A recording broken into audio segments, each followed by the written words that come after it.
everyone, I'm Amy, And I'm Audrea.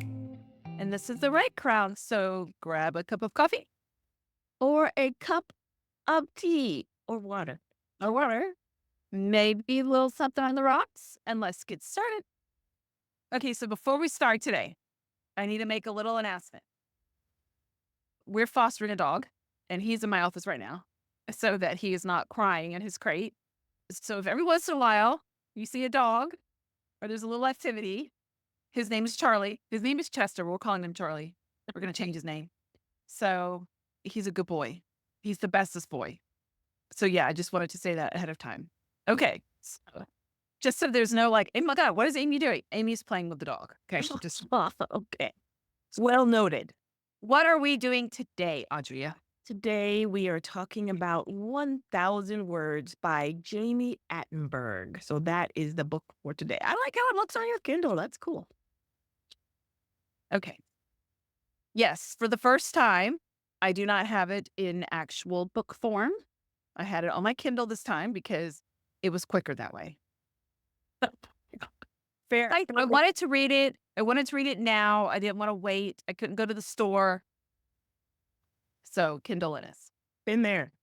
Fair dinkum. Whatever manner you read it in is okay. And I also have it on my phone. Some of my notes are on my phone. So I'll be looking at my phone, not in a rude, dismissive way, but my notes are also on my phone. Okay. All right. So I'm going to read. So this is 1,000 Words by Jamie Attenberg. And the subtitle is A Writer's Guide to Staying Creative, Focused, and Productive All Year Around. All year And round. who doesn't want that? Bring it. I am Yes, for please. it. As the kiddos say or used to say, I can't keep up with this one. I don't try anymore. It is. So this is a great book. Of course, it's a nonfiction book. It's a book for authors, written by authors. And if you look on the back, it has many authors who have contributed to the book. So it's not a craft book per se, as in prescriptive how to do this. It is more of a collaboration amongst some very well-known authors like Megan Mayhew Bergman. Of course, Jamie Attenberg is a best-selling author. Meg Waltzer. There's some really good ones in here. Patricia Lockwood and Megan Abbott. And we'll talk about some of the other ones as we go through. So lots of great, well-known authors contributed to this book. So how would you describe this book, Amy? So this book came about because she started the thing on, I don't know which social media, I forget. She says it in the book. I don't remember. It wasn't an important part for me to remember, so I don't remember what she said. But she started it. And then before she knew it, she had all of these people that were wanting to do, there was 1,000 days of summer. So their goal was to do 1,000 words a day during the summer. And it became like this big thing. So what she did is she asked other authors to give her bits of advice for each day. And then she took all of those author bits, she put them in this book. So you have each day has her take and another author's take on different aspects of writing. And that is and then she just put them all in a book, and here it is. Yes. And she broke the book into a few different sections. One of the ones I'm not going to read the section first, but one of the things I want to read is in the introduction. And it's page 6.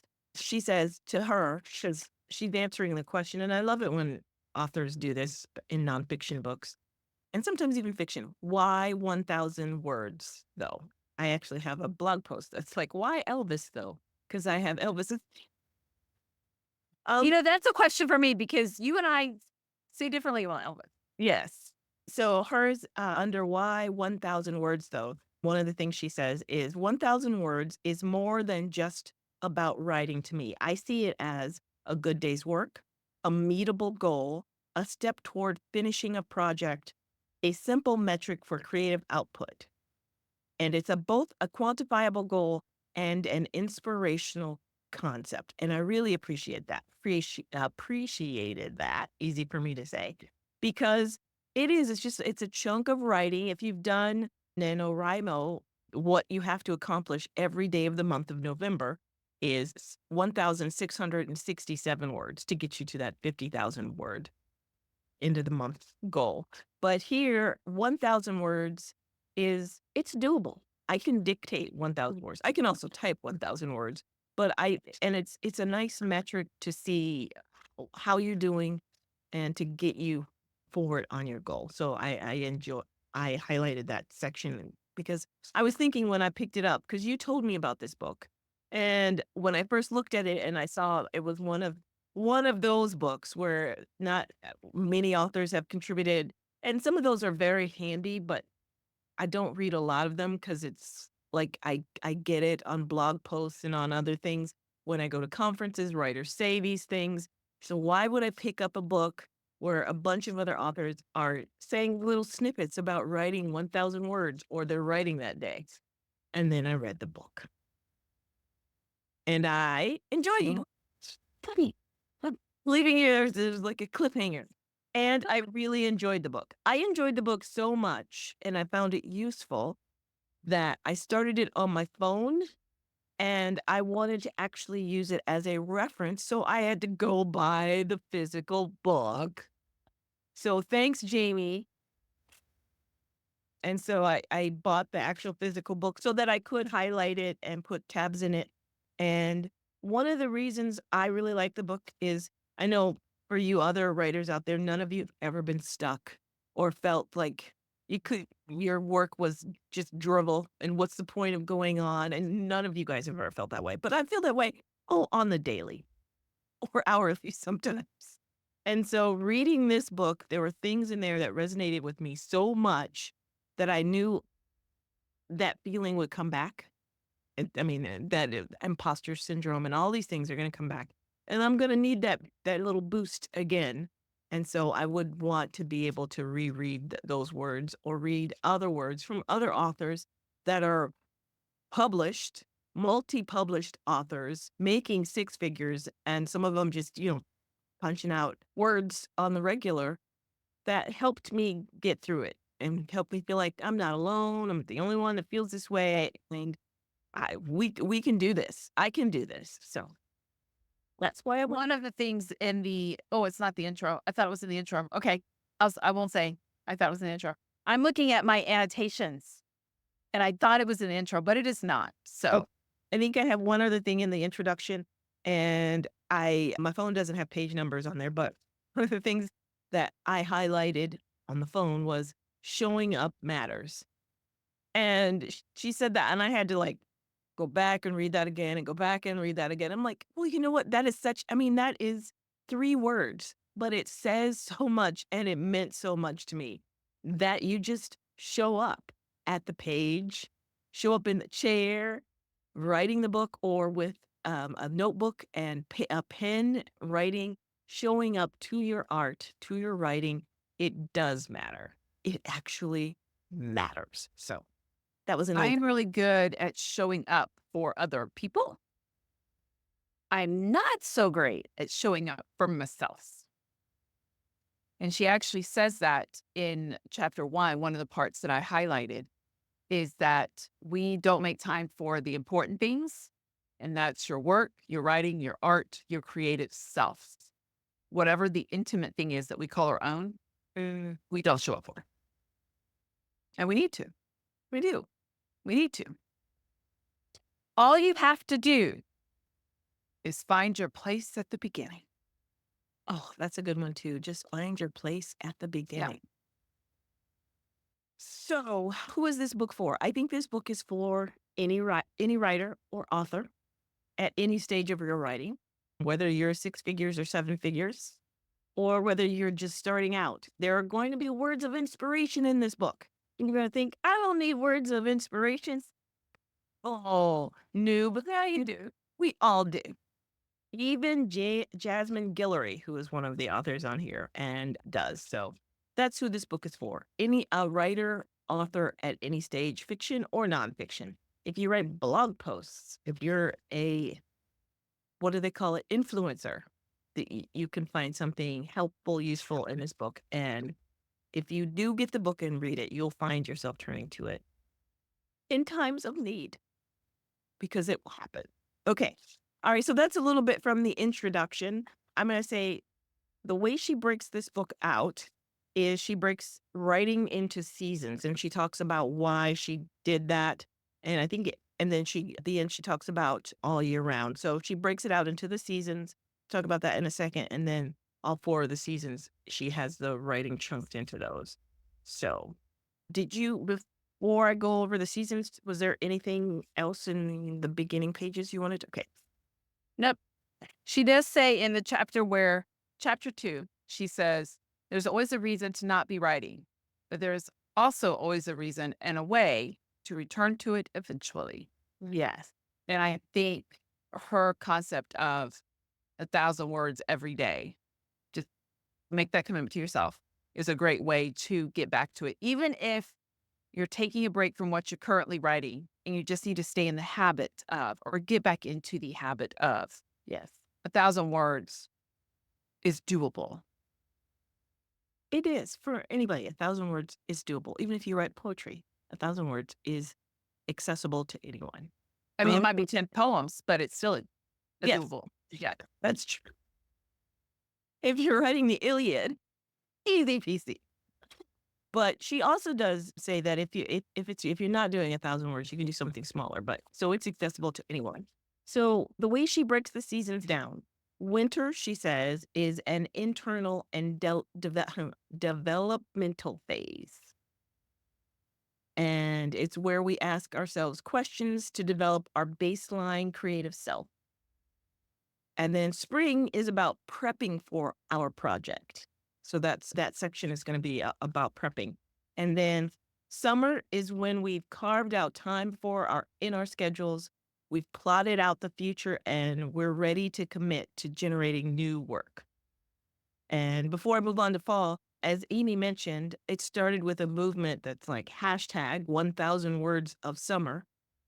And so if you want to do that this summer with her, you can look up that hashtag and we'll leave some links and references to that in the book. And then, not in the book, in our show notes.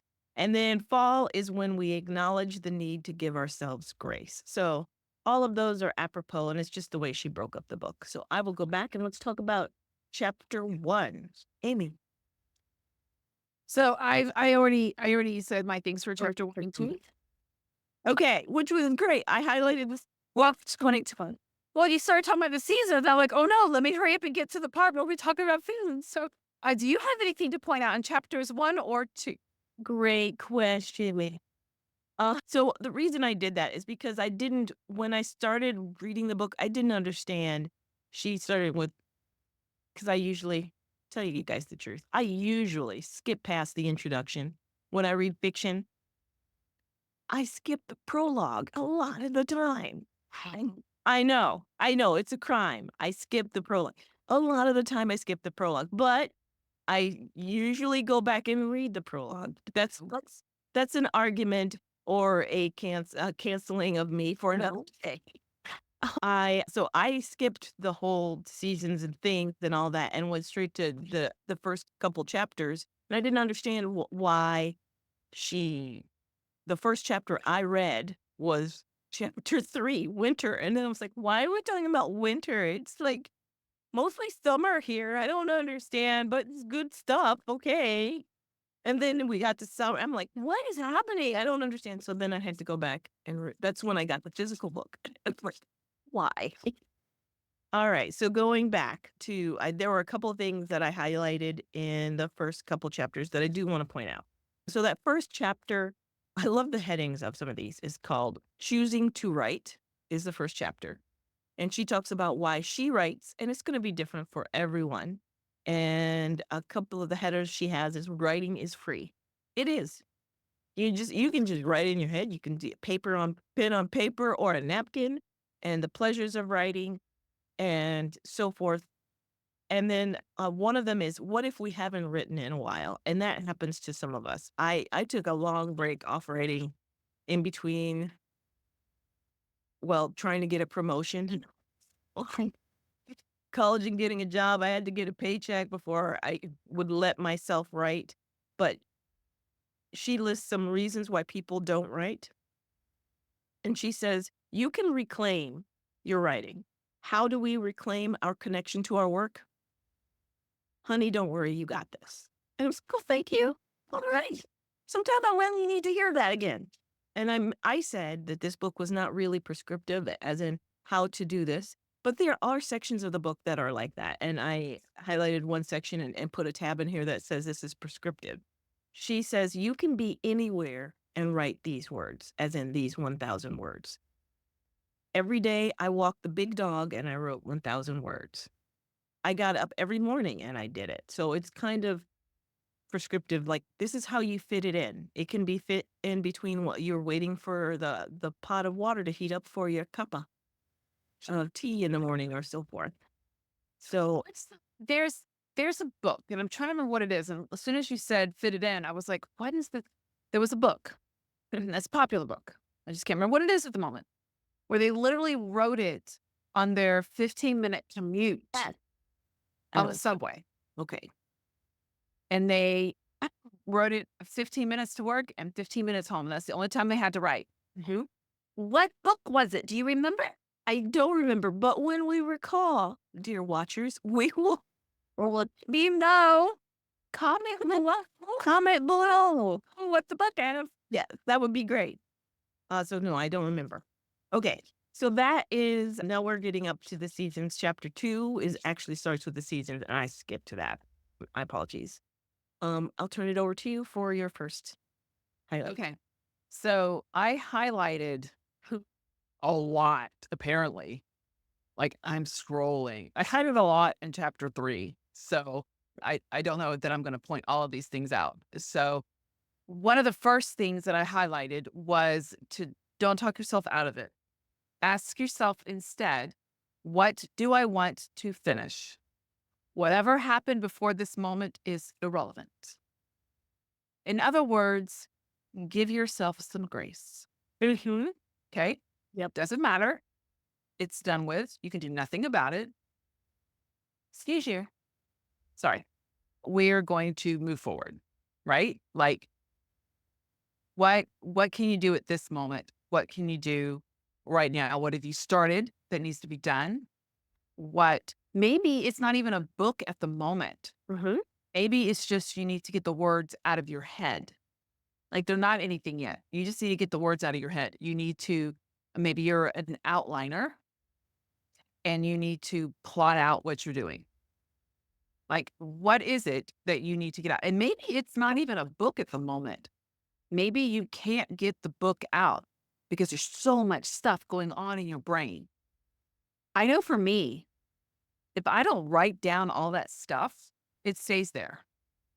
As soon as I get it out on pen, literal pen onto literal paper, it goes away. Now, I do have to remember to go back to that paper to read what it is that was stuck in my brain.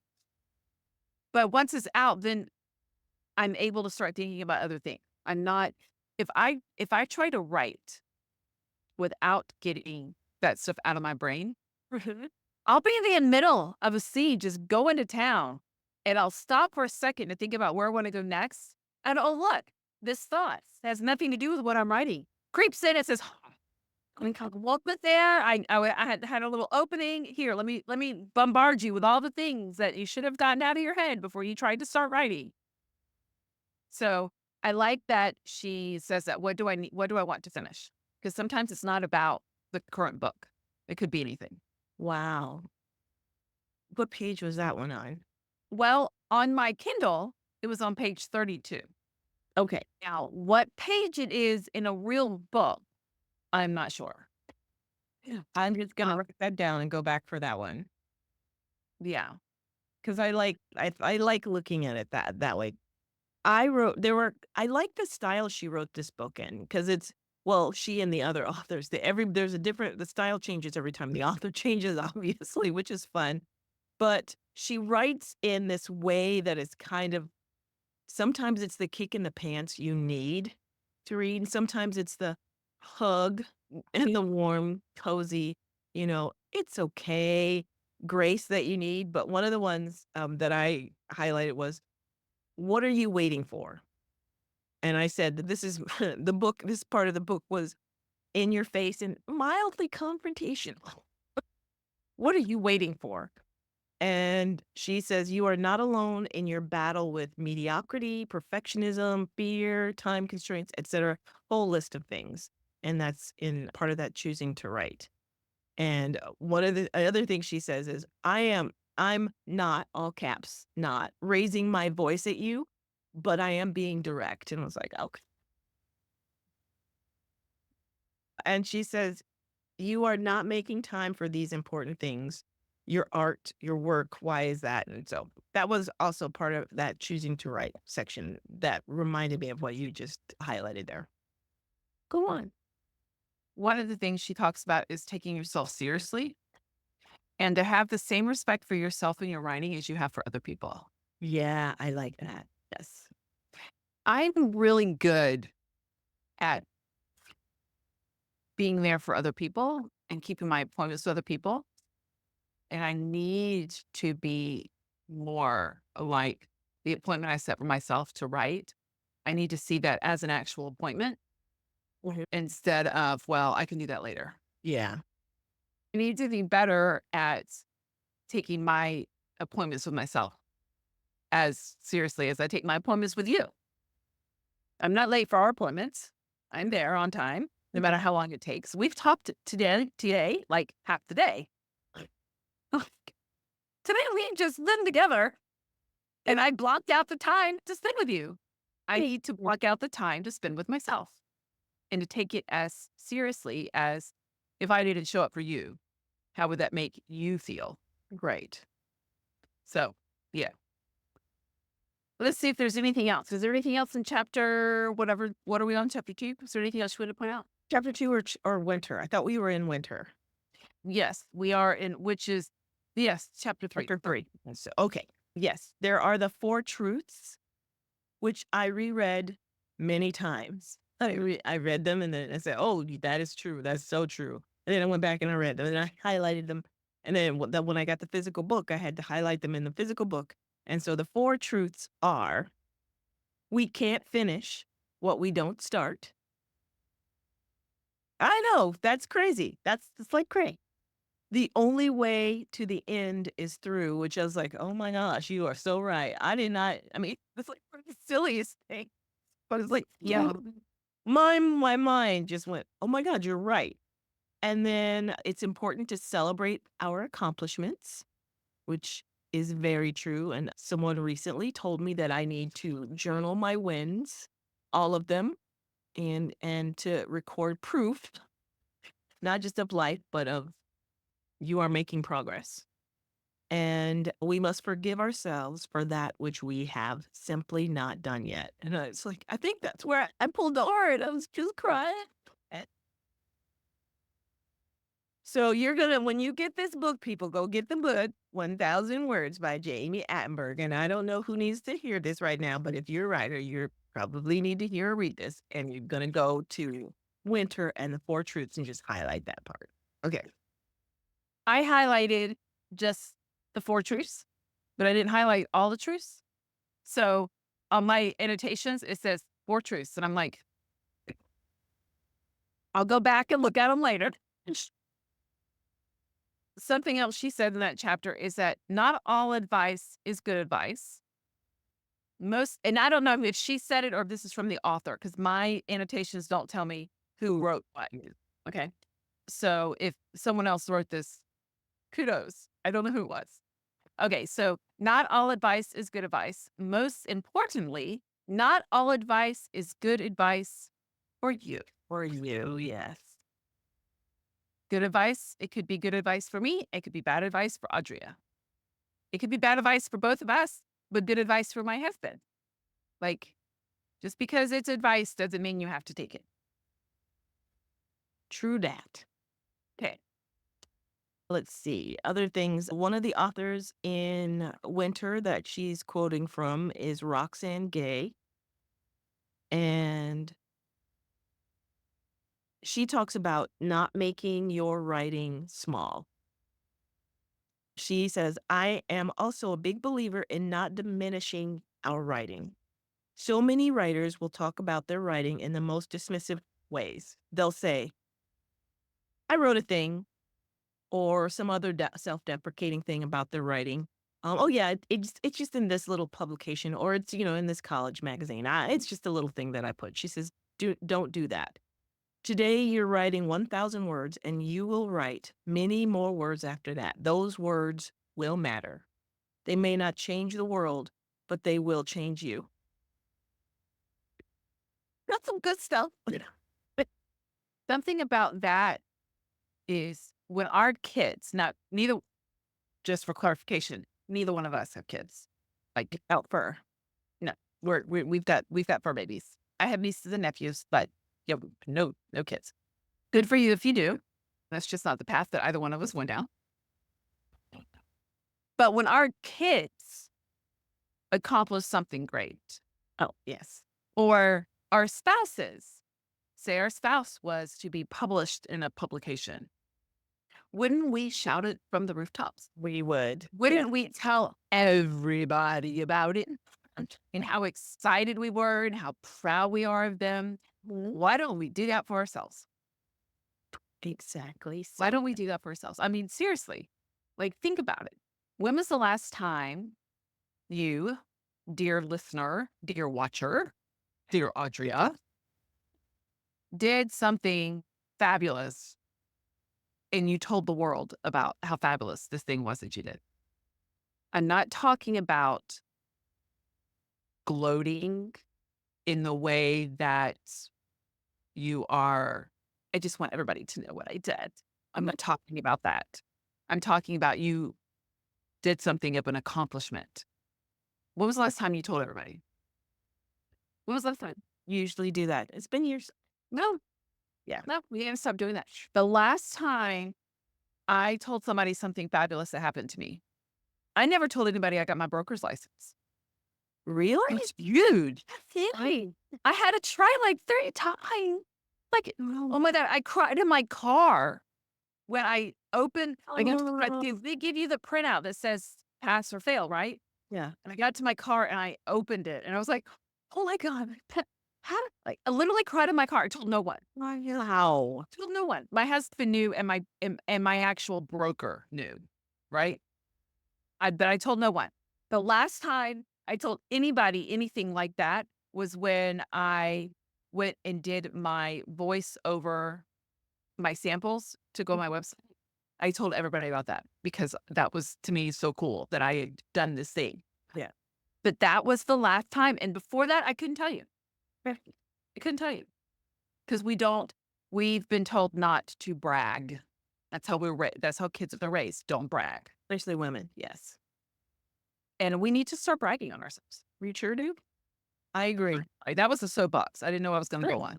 That's fine. I think it's very true. We do need to not diminish our achievements and not diminish our writing and brag on ourselves a little bit. Anything else in chapter 3? And as we do, if you are new to this channel, we don't read the books that we talk about. We review page by page, chapter by chapter. If we like the book and we only review on YouTube the books we like, we advise you to go buy the book. And so you can get something from just as much enjoyment or learning from it as we do. Okay. But she does talk about the safety of a sentence. And I thought that whole passage was really beautiful about how writing can be a balm to some writers, to many writers. They can get lost in making the sentence beautiful, and a sentence can she says, make me laugh. It can make me feel warm and cozy. A sentence can be revelatory. So I really like that. And then she says, if you're stopping yourself from writing, you have to stop thinking of your story as the story of you. Think of it as the story you have to tell. And how can you make the story that you have to tell more interesting to other people and stop dragging yourself into the story and getting stuck there? How can you make this story, even if it is a memoir, more interesting to other people? And that can help you move forward in the story. All right. What else you got, Amy?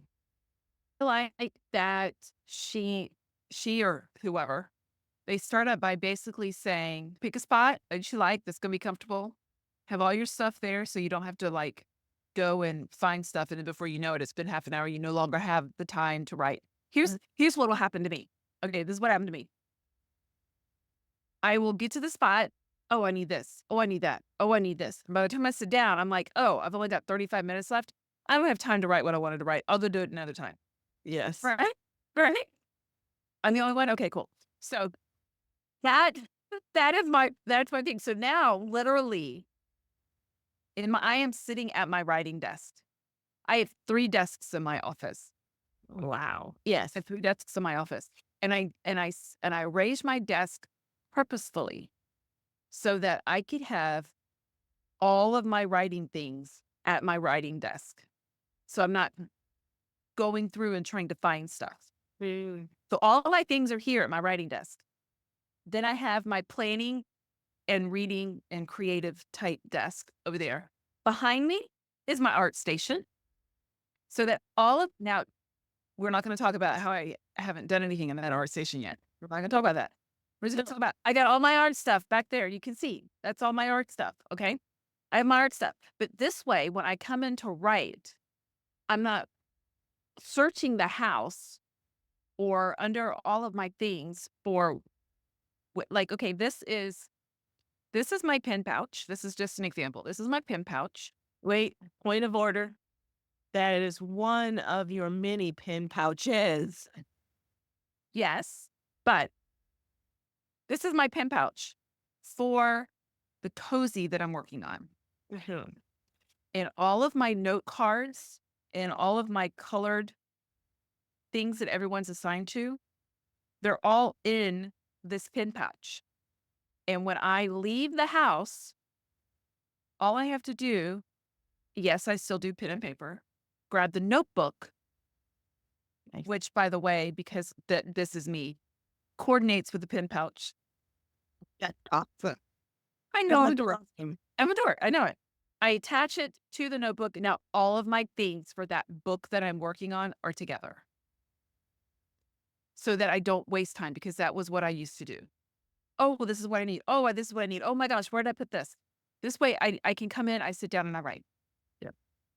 And if I've got 30 minutes, I know how many words I can get out in that 30 minutes if I can concentrate on that 30 minutes. I didn't realize I think I typed pretty fast. I didn't realize how fast I typed. So I heard someone else say how many words they got out in an hour. And I was like, oh, wow, okay. Maybe I typed faster than I thought I did, because they think they type fast. And to them, they type fast, but it was slower than mine. So I was like, okay, maybe I am a better typer than I realized I am, which is good. Give myself credit for that, right? However fast you type is good. Yes, for everybody's going to be a different level. And I used to be, A hunt and pecker. my dad still types like this. My dad's still a pecker. 3 fingers? Wow. Yes. Yes. So anyway, so the point being, have all your stuff ready.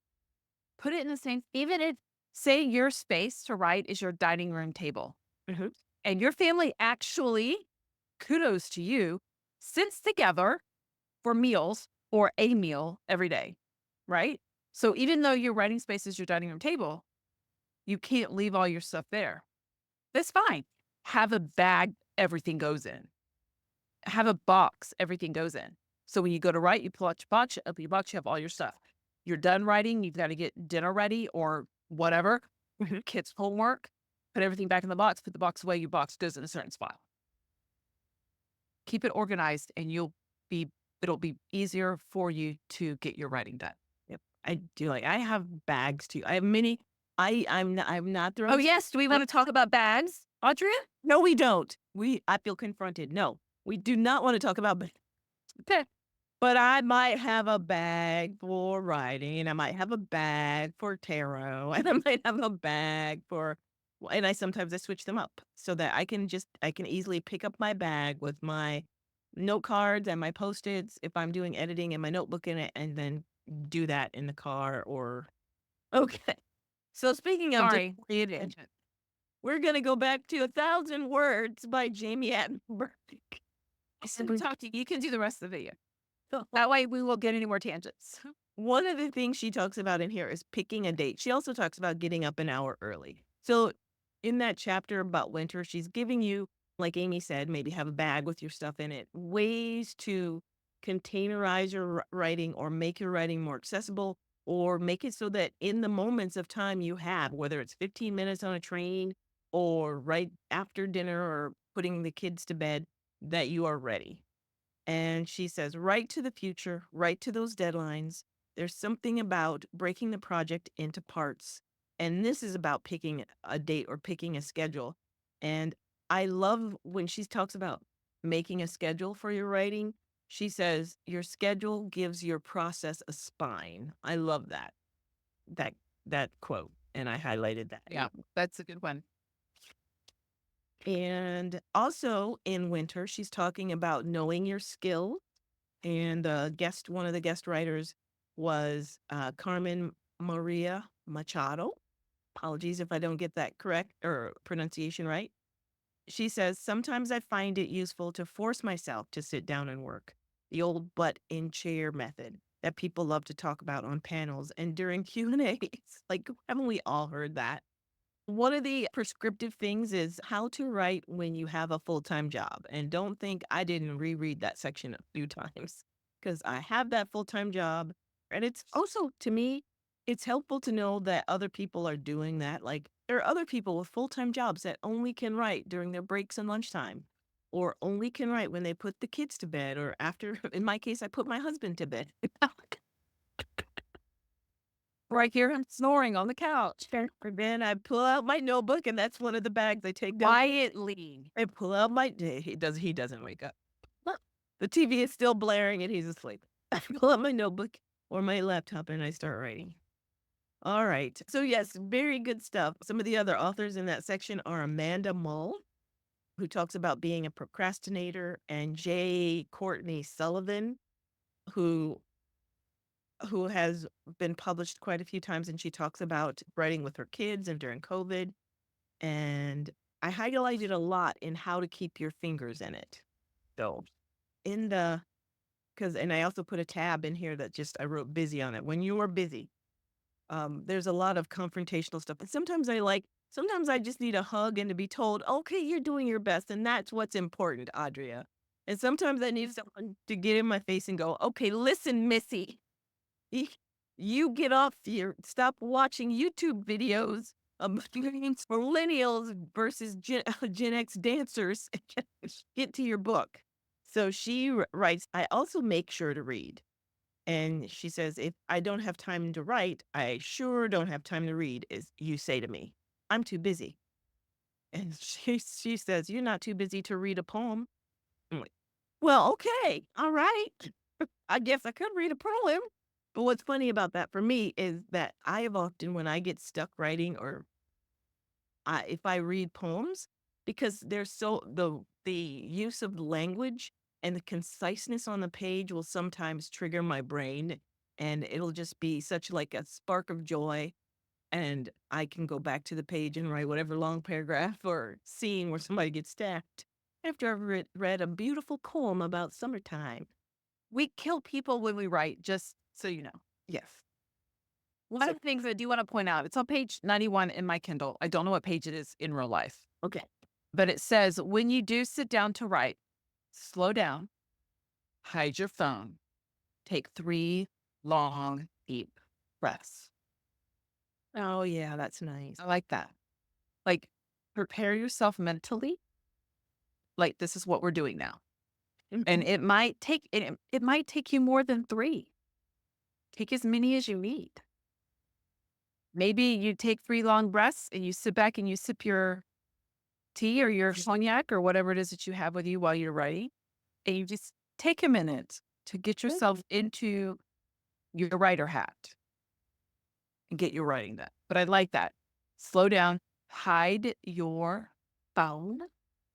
And if you're like, oh, but that's my timer's on there, get a different timer. Your computer I'm sure your computer has a timer on it. If it doesn't, I have one that when you set it, it's like an octagon and each side has a time on it.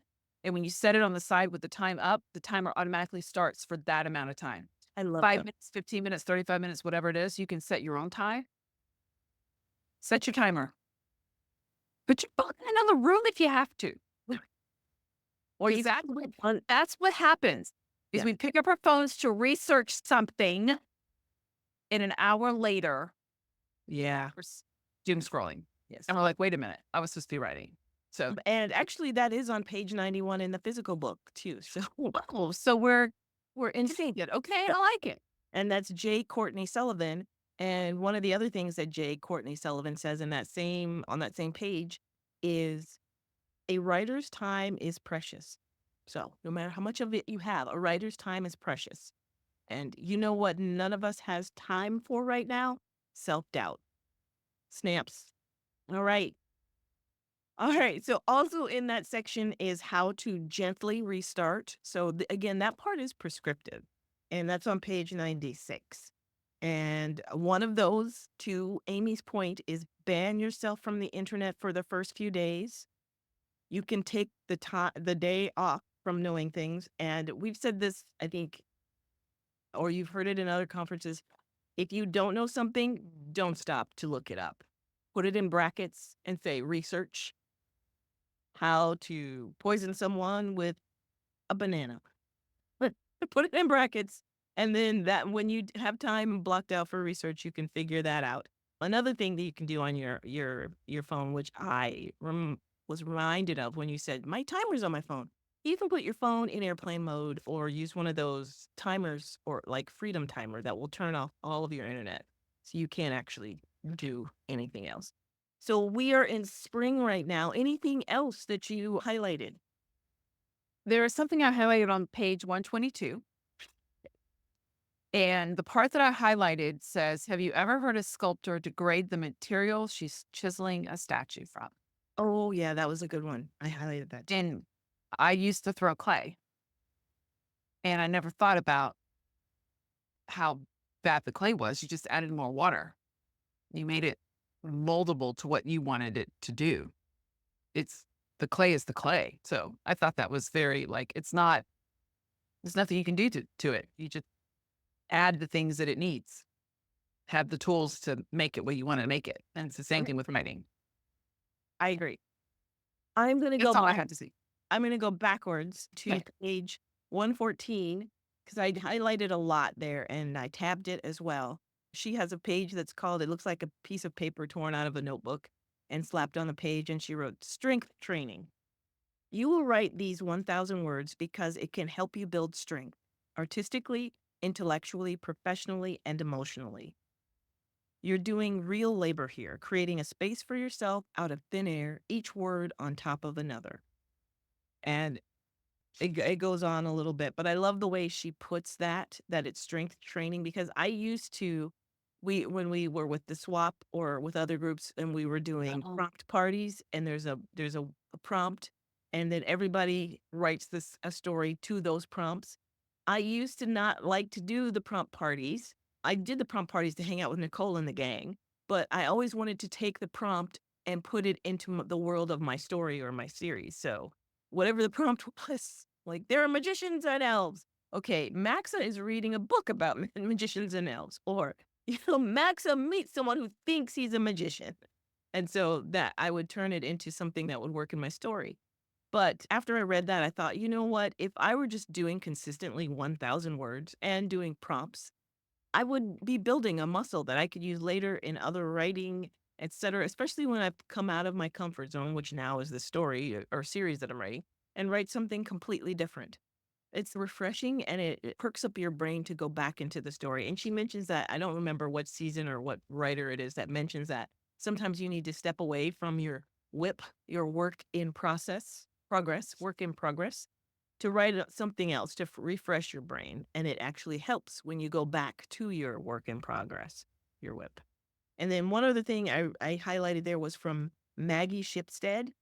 Sometimes, especially in a first draft, I get paralyzed by a fear of doing it wrong, of taking an approach that I'll eventually have to undo. And I have been just stymied by that this whole past year, like getting it wrong and having to rewrite and having to pull out a whole chapter again. But she says further down in that section, I needed to put down the wrong thing in order to be able to let it go. And that is like so prophetic. Again, one of those mind blowing things that I don't know what writer out there needs to hear it, but you need to hear it. You need to read it. Go get the 1,000 words and use it like we're using it. So, all right. So then so we did page 122, still in spring. Oh, Jasmine Guillory. She's a great fantasy author. She's in here too. What else do you want to talk about in spring? What's I'm next? done with spring. You're done. I'm done with spring. Okay. So I guess I have one more thing in spring. Go right already. That is the header for that section. That's page 127. You will stop pretending that the distraction is more powerful than your mind or your intentions. You are stronger than that, and you are hungrier than that. Recognize that your desires to write and be productive are more relevant to your happiness than whatever insignificant diversion you claim is preventing you from doing your work. Basically, blank the distractions, go right on. And then we're into summer. So I will turn it over to you for summer because I could probably spend a lot more time on this book. We have time for. So what do you got? So for summer, let's see.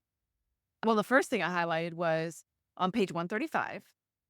And it says, there's so much good that can come from revealing the mess. And hey, you can always worry about cleaning up later. One of the things that they said, and I think the last chapter, was Mhm. sometimes you have to get the mess out Yes. in order to get to the good stuff. Yeah. So, and for me, you were talking about writing in parentheses, a little note like to research. I actually have a little tabletop whiteboard next to my computer that when I think of stuff, I pull out my little dry erase and I do my note of what I need to go back and look at or research or whatever. And then when I'm done, I just erase it and move on. Write what you can when you can. Mhm. It goes back to what we said in the last chapter was if you got 15 minutes, you got 15 minutes. Right. Like stop making excuses. If you were doing this for somebody else, you would make time for it. So make the time for yourself. Writing when you don't feel like it, when you have no good ideas, when you couldn't be more busy and have 100 reasons not to write, that's when you should write. Yeah, that's a good one too. She does have a really good section in here about giving criticism, and we've talked about doing critiques before. And so I found that section handy. I tab that for the next time I have to do a critique or I'm asking for a critique. All right. So one of the things she has in here is my writing is tied to my self esteem, or my self esteem is tied to my productivity. So I don't remember which writer said that, but it says, don't worry about quality. Anybody can write when they feel like it, just like you said. So I think we're quoting the same section.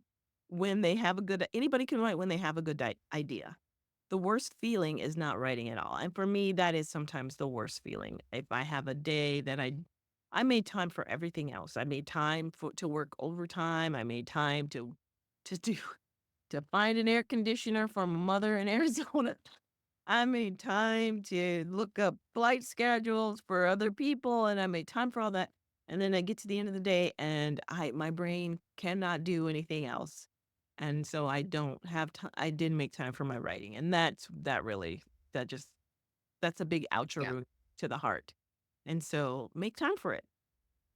Anything else, Amy?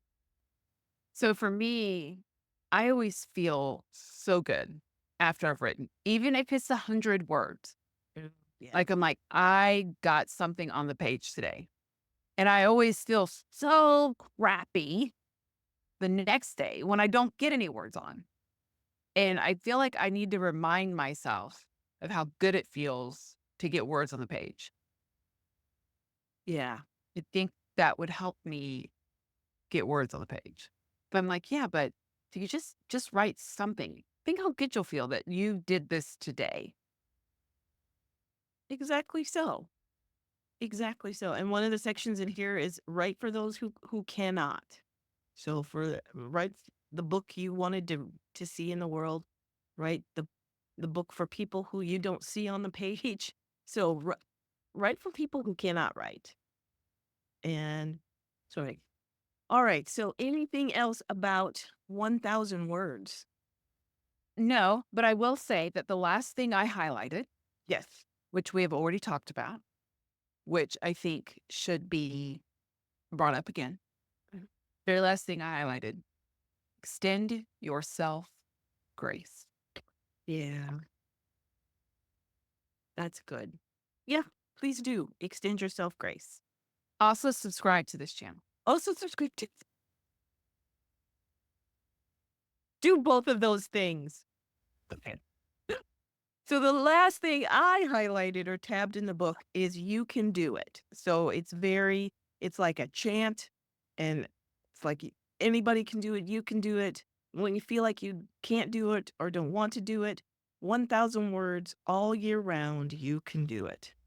And I think, speaking of 1,000 words all year round, if you look up the hashtag 1,000 words, I think she does a full on thing in the summertime. It's 1,000 words, hashtag 1,000 words of summer. But you can do your 1,000 words anytime. And if you have a writing community, you can get the 1,000 words book and you guys can do your own 1,000 words thing. Or during November each year when they do National Novel Writing Month, instead of doing that, you can do your own 1,000 words of November.